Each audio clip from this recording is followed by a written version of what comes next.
Yokaana Essuula Essuula 3. Mulabe kitaffe bwe yatwagala ne tuyitibwa abaana ba Katonda, era ddala bwe tuli. Ensi kyeva tetumanya, kubanga naye teyamumanya. Abaagalwa, kaakano tuli baana ba Katonda, kye tuliba tekinnamanyika. Kyokka tumanyi nti bw'alirabika tulifaanana nga ye, kubanga tulimulabira ddala nga bw'ali. Era buli muntu asuubira bw'atyo mu Kristo yeetukuza nga Kristo bw'ali omutukuvu.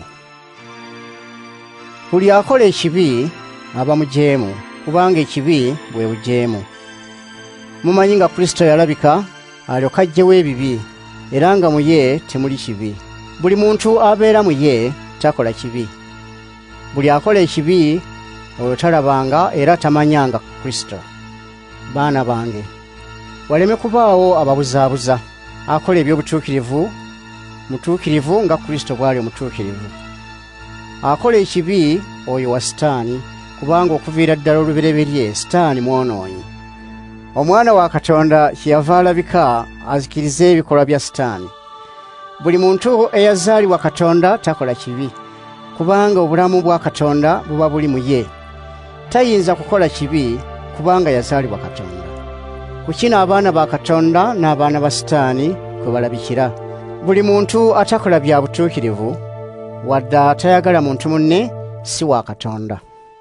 Kino kye kigambo kye mwawulira okuva olubereberye, nti tuteekwa okwagalananga.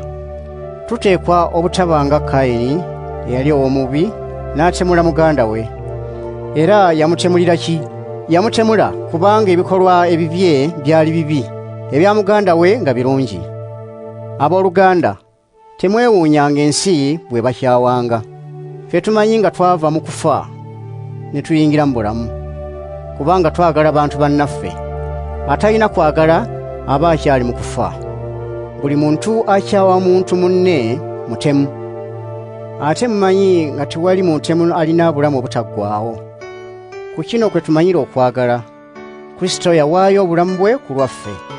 Naffe tuteekwa okuwaayo obulamu bwaffe ku lw'abantu bannaffe. Kale omuntu alina eby'obugagga obw'oku nsi n'alaba muntu munne ng'ali mu bwetaavu n'atamuyamba, ayinza atya okugamba nti ayagala Katonda?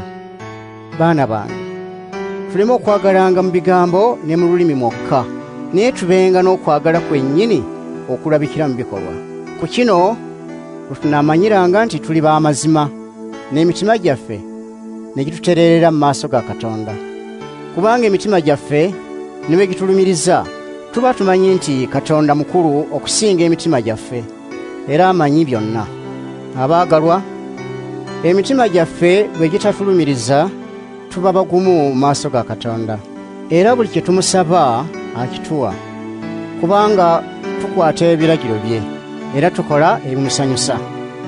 Era kino kye kiragiro kye nti tukkirize omwana we Yesu Kristo, era twagalanenga nga Kristo bwe yatulagira. Bonna abakwata ebiragiro bya Katonda babeera mu Katonda, ne Katonda n'abeera mu bo. Era kwe tumanyira nga ali mu ffe ye Mwoyo gwe yatuwa.